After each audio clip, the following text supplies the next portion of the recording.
I am delighted to be joined by Danielle Hayes. She's the founder of TherapyAustin and today the Vice President of Clinical Partnerships for Mindfully. Danielle, welcome. Hi, Dan. Thanks for having me. It's so good to be with you again.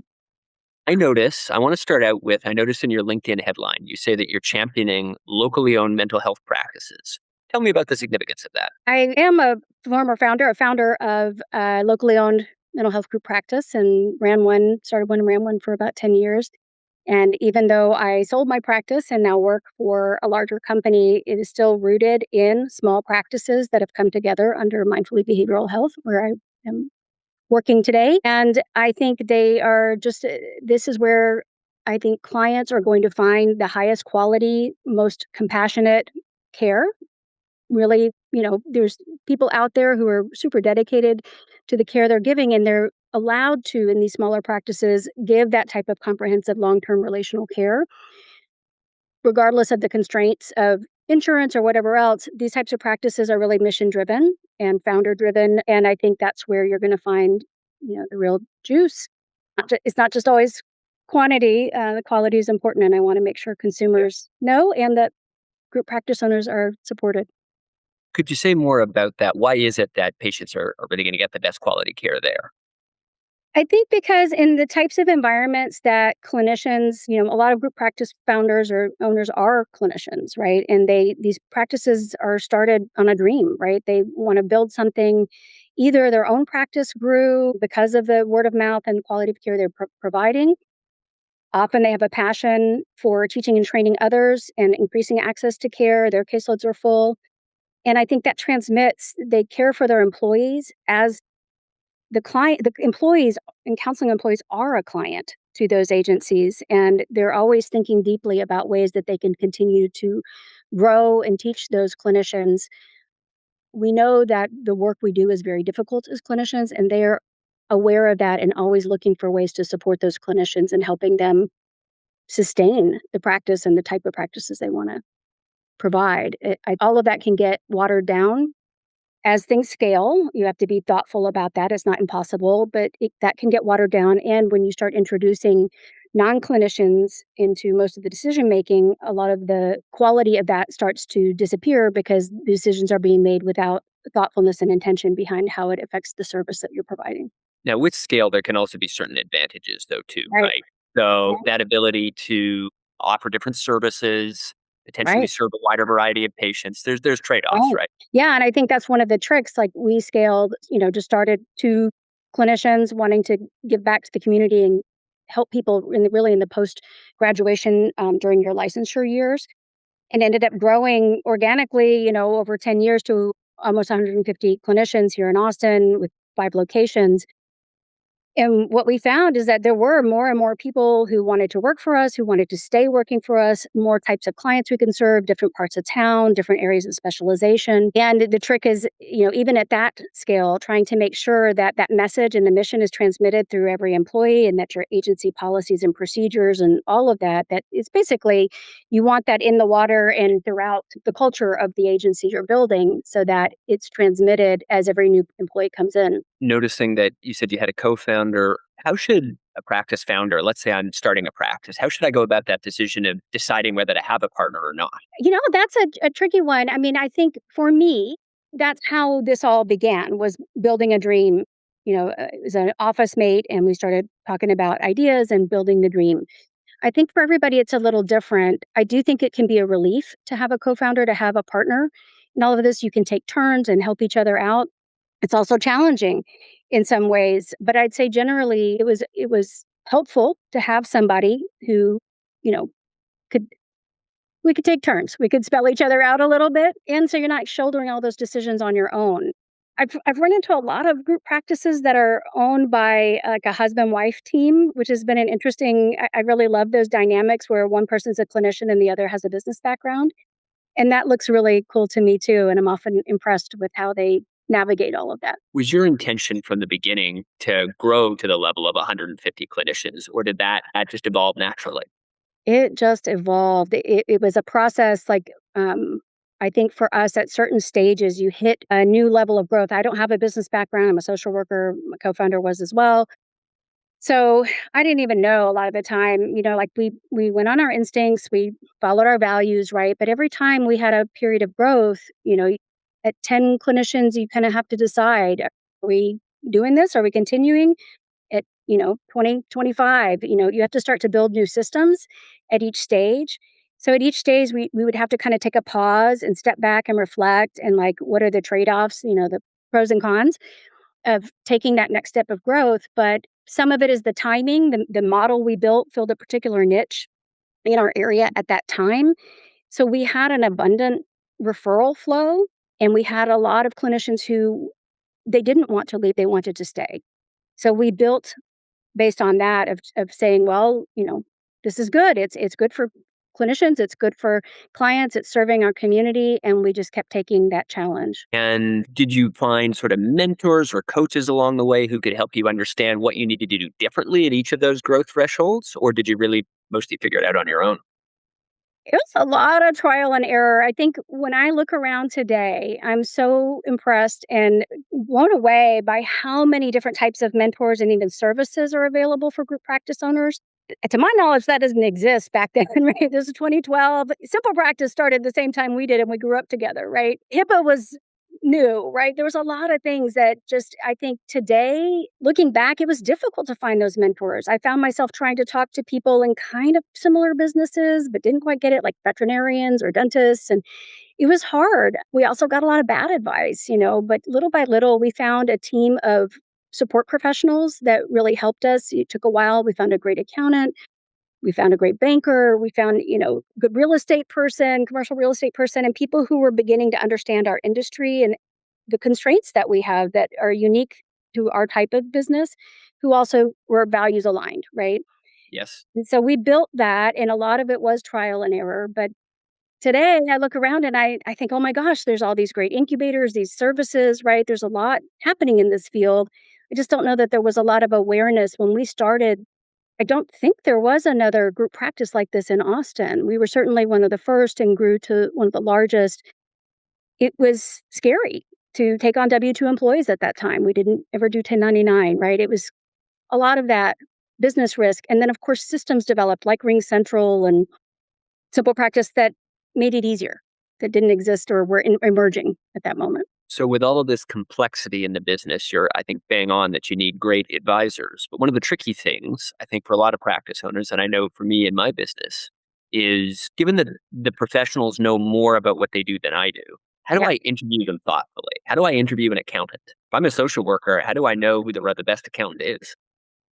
Well, what my instincts tell me is get to know them as a person, get to know their values, and ask them questions about your industry and the type of, like, the way our income flows, right? Depending on, of course, if you're cash pay insurance, all the other factors. But getting a sense, are they talking to you in widgets and things that don't make sense for our business? Or like, why don't you just do this? And you're like, well, let me explain all these rules that we have to follow, right?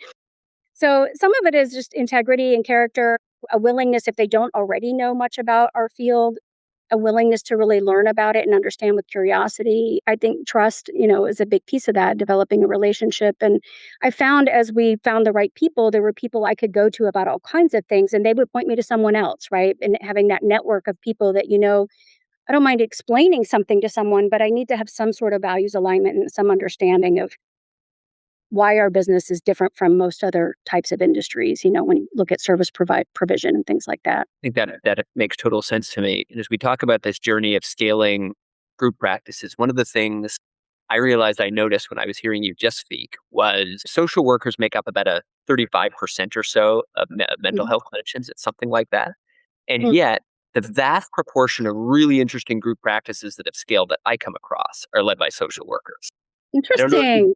or have any thoughts on that. No, that's surprising. Now I want to ask you a million questions about that, but Yeah. that's interesting. I'm curious. I mean, my gut instinct would be that we tend to train broadly in macro and micro systems, and that perhaps have a little bit more orientation to that. Social work is a broad field, right? And so, it tends to be that it doesn't draw people who just want to be clinicians as much as LPC or LMFT does. And so it could be, and we tend to work in a lot of settings, right? So it might be that, but that's interesting to me. I hadn't Yeah. thought about that.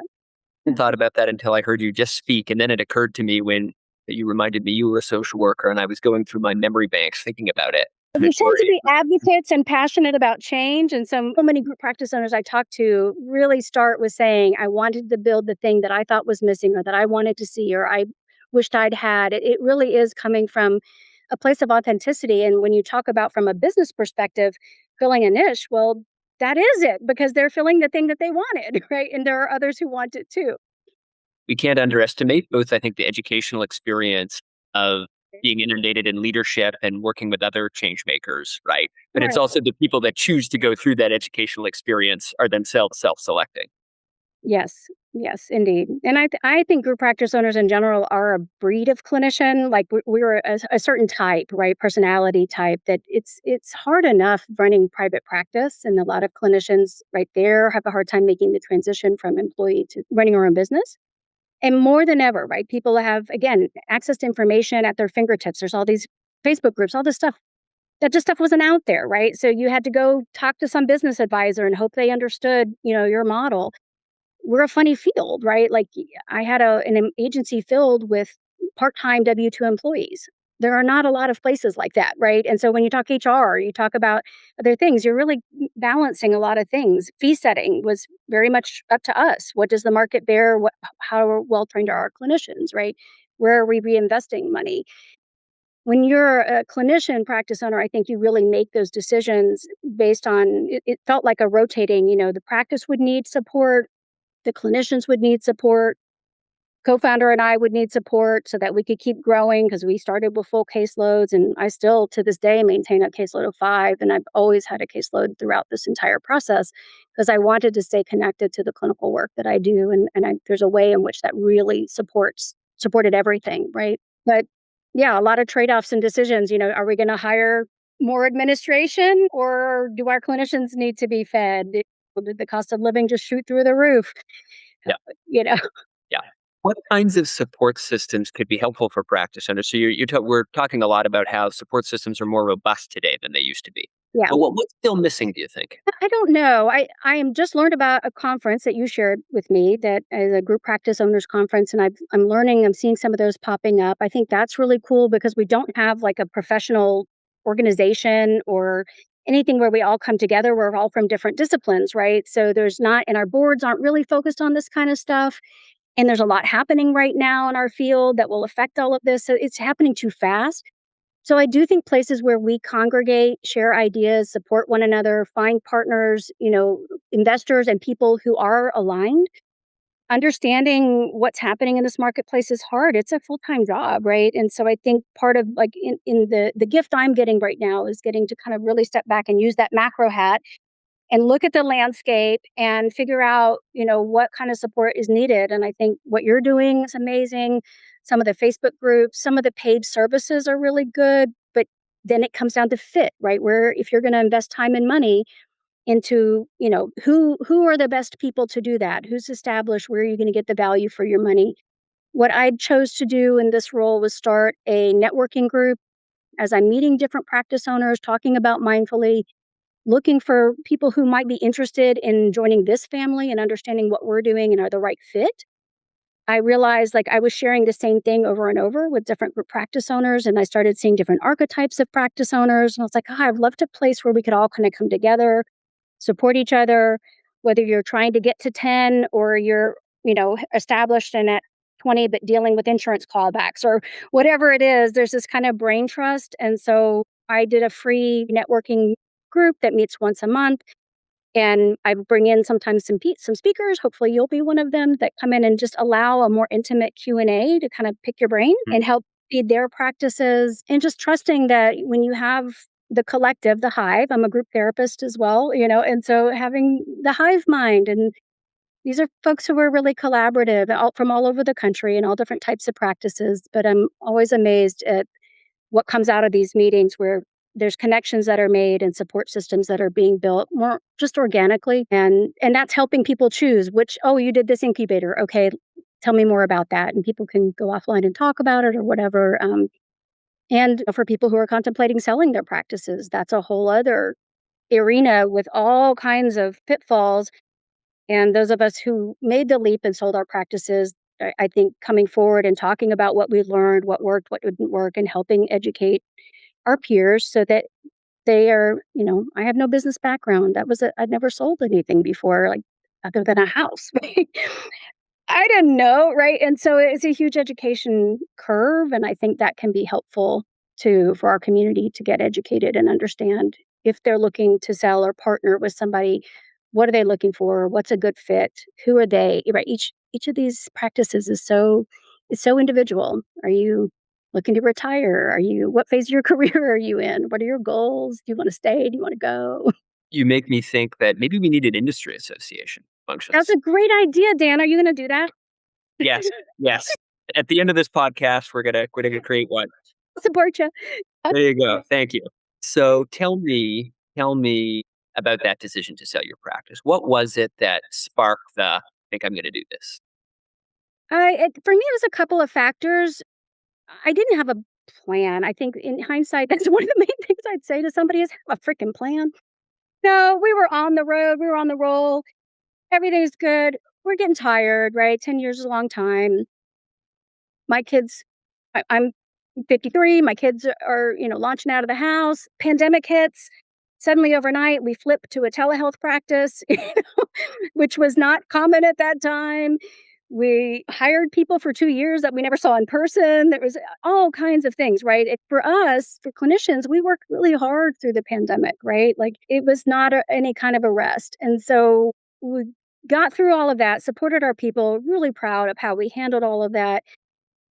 And I think on the tail end, as things were shifting again, we had built another location so people could come back in person and given more space for people to congregate. And that was really great. But I think I started feeling the shifting sands again. And I was like, okay, everything during the pandemic, I got an email every day from someone who wanted to buy my practice. I had never gotten an email like that before. And it was all kinds of random people. And clearly something had shifted. I was too busy in the pandemic to even look up and think about it, but as we wound down and I started seeing kind of some writing on the wall, I was like, "Oh, all this stuff coming in." I had witnessed the consolidation of the treatment center industry about 10, 15 years ago. I'm an eating disorder specialist, and I watched all these mom and pops get bought into larger companies and absorbed, and they disappeared, and it left a big gap in quality care, in finding places that were really gonna see something through with a client versus just discharging because your insurance is up and you're on a plane. And so I kinda had a sense like, "Oh, I see what's coming.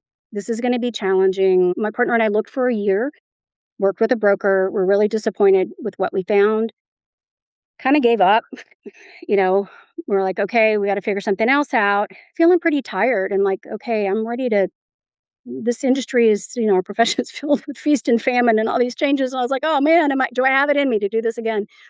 And then we got introduced word of mouth to Mindfully and, through a local agency, ADBTA, that had partnered with them a few months prior, and they're a sister agency to us. And it just felt like, okay, this could work. These are the kind of people, the way they work, what their goals are aligned. And we made the leap. So, were you thinking about selling prior to receiving one of those pandemic emails, or did one of those emails plant the seed in your mind? I think that we had talked about this with valuation and things like that because we grew big, right? And so suddenly it became clear to me like employees can't. I think early on we thought, well, we'll hand it over to our employees. And then it was too big for that. It was too much of a burden. We didn't have anybody who could do that. So I think I started realizing we had kind of boxed ourselves in, right? And prior to the pandemic, I thought, well, who on earth could possibly buy us? What did I know? Not a fellow clinician at this size, not our employees. So what do we do? The pandemic, what changed was all of a sudden there were thousands of buyers coming out of the woodwork. Most of them didn't make any sense to me, and I wouldn't sell my practice to that type of entity. But I realized, oh, there is a marketplace all of a sudden for this. Private equity woke up and realized there was something, to make money from, and a lot of people we talked to were flippers, right? And so we were like, well, I don't want my practice bought just as a part of a roll up for it to be sold off.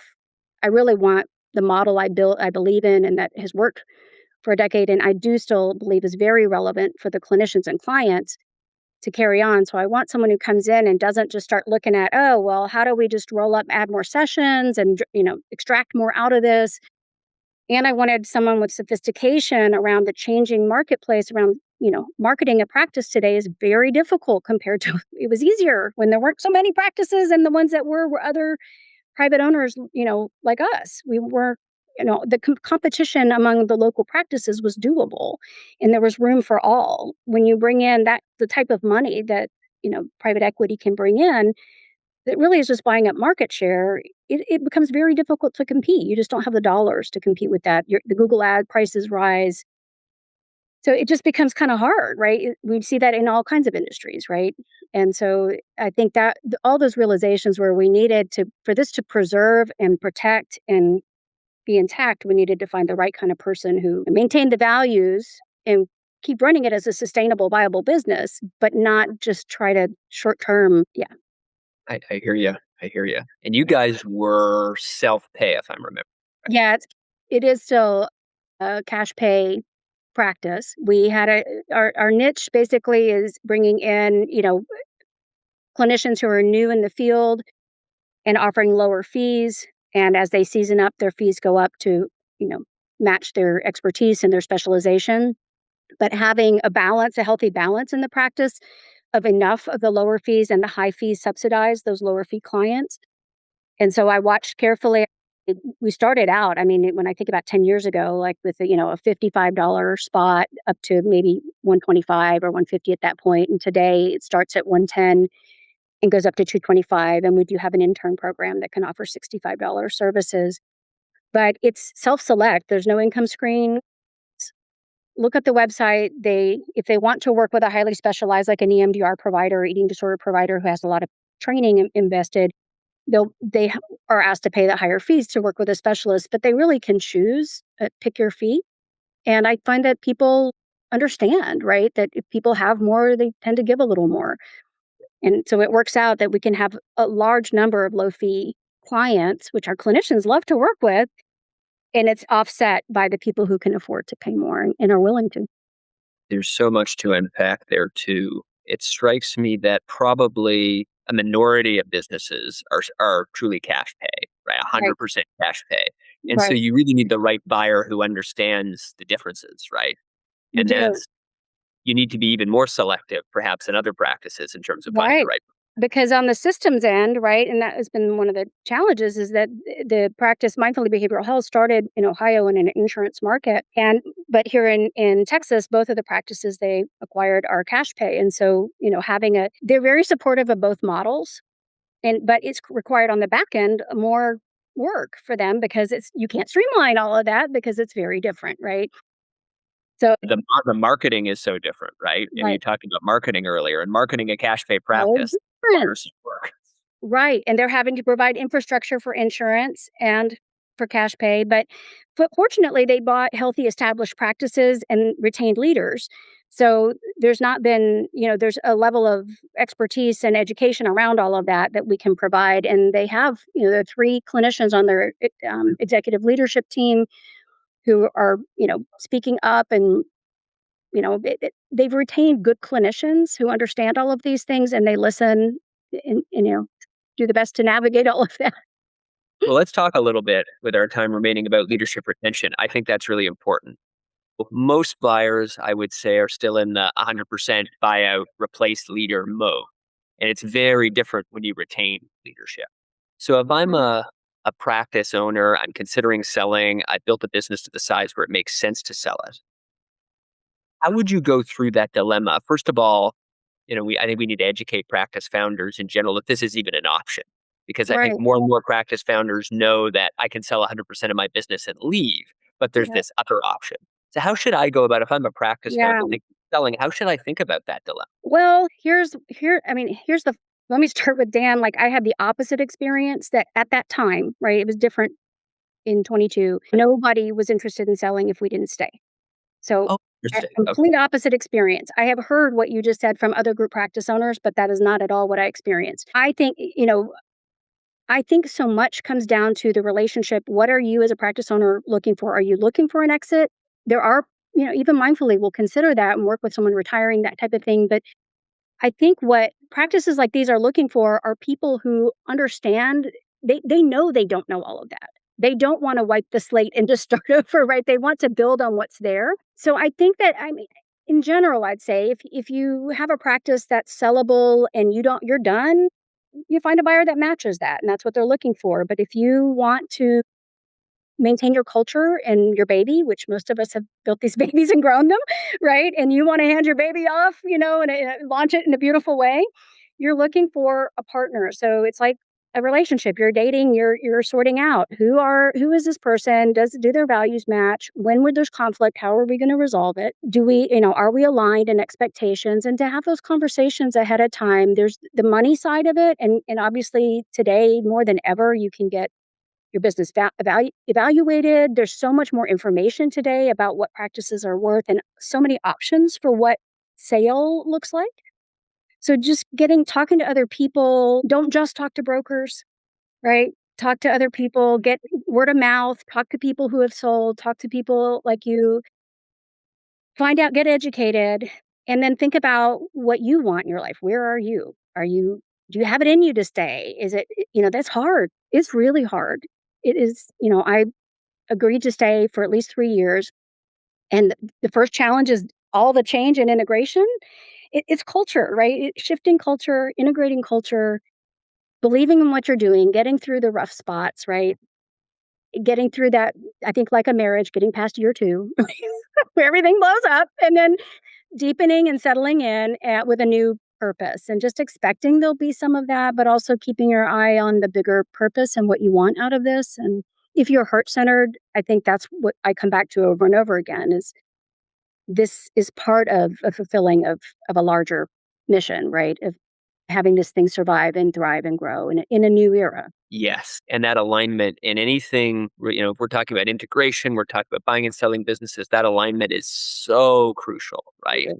It's the case in we're going to keep going with the marriage analogy, which I think is a really apt one. It reminds me of a brilliant coach years ago. I was looking for my first business partner, and he Hmm. told me, it's a very simple test. Would you marry this person? Right. Yeah. And it's a very high standard, but you should apply a high standard, right? Yeah. Your Right. baby, it's Right. your purpose in the world. If you're not aligned, it is Right. going to be a disaster. The odds that it will be a disaster are very high. Yep. I agree. I agree. And I think it's worth doing the due diligence. It's not just deciding, oh, I want to sell my practice. And then, it's in hindsight, spending some time. I think, things kind of came together for me in a way that everything's aligned in a certain way, Yeah. but it's also worked out as it needed to, right? And I'm happy with where I am in the role I get to play now. And with the women who are, people who were with our company for years are now running the organization, which feels really good and aligned, but they don't have the burden of ownership. At their stage of career, that was too much, but they've risen to the occasion and I still get to I'm behind the scenes, I'm coaching, I'm supporting them, all of that. So it's been really nice. Yeah, but it's a lot of work. It's a lot of work. That Yeah. is a lovely note to move us towards the end of our time Yeah. together. I have just a couple questions left. Well, what insights would you leave group practice owners with? I'm a group practice owner. I see the challenges that you're talking about. The marketplace is getting more complicated. I'm getting tired. I may or may not want to sell my business. I got to find a values aligned partner if I do. Looking back on your experiences, what would be the top sort of one or two insights that you might share with group practice owners thinking through those dilemmas? I would seek more support and it's more readily available today. So I would reach out like this podcast, the group practice owner conference, get connected with other people who have sold, come to something like the group practice owner networking meeting I'm doing, connect with other people. Everything's changing. The M&A market is also changing all the time. So you need to also have some place to get trusted. I know there's some thought leaders on LinkedIn and stuff to connect with what's happening and where the market is, get some coaching and support, and it doesn't have to all be paid, right? You can it's hard when you're busy and you're running your business and you're trying to do all these things, but prepare in advance, maybe give yourself a year to get your financials together, to understand what buyers are looking for, do some of the word of mouth, the introductions, meet some people, right? Meet a few different buyers, get a feel for that. We did take a year to do that. I learned a lot in that process that I probably could have shortcut a little bit if I had understood more and what's available today, right? There are group practice owners who have been through this and who are happy to share and point towards the pros and cons of various models. Yes. So when you're not doing this important next phase of your career journey with Mindfully, what do you do for fun? I have a giant goober yellow lab that I love. My like I said, my kids are launched, so that's my baby, and we have play dates. I volunteer in my community. I'm part of like an enlivenment committee in my neighborhood. I've been here in this neighborhood for 20 plus years, and so helping neighbors meet each other and connect. There's more turnover in our neighborhood today because of you know jobs and people coming and going. So connecting with people in the area, providing things that where people can get together. I like building connection. I can see that right away. Mm. Danielle, thank you so much for sharing your Yeah, insights. It's thank really you. awesome to get the chance to connect. And you built a really spectacular practice. It's a tremendous achievement Thanks. to move it on to a buyer who is going to continue that legacy. It's a beautiful thing. And it's so awesome that you're in this mode of wanting to give back. So that is the best. You're the best. And thank you again. Thank you. It was great to see you.